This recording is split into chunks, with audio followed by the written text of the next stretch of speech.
Ähm, Guten Tag, ich heiße Advika und ich bin 15 Jahre alt.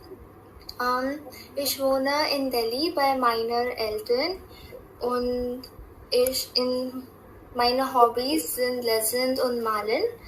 In der Freizeit ich spiele gern Violine. Danke. So, dear Shun Advika. Thank you. Okay, so Advika, you have to translate that for me.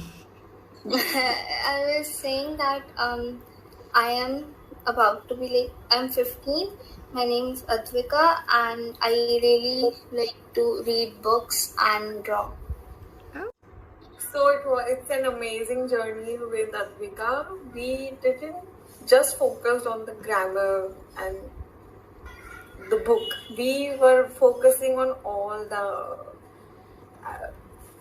aspects, especially the intercultural thing. Because that is how you learn a foreign language.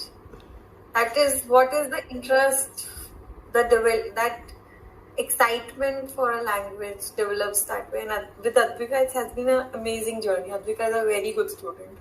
Thank you.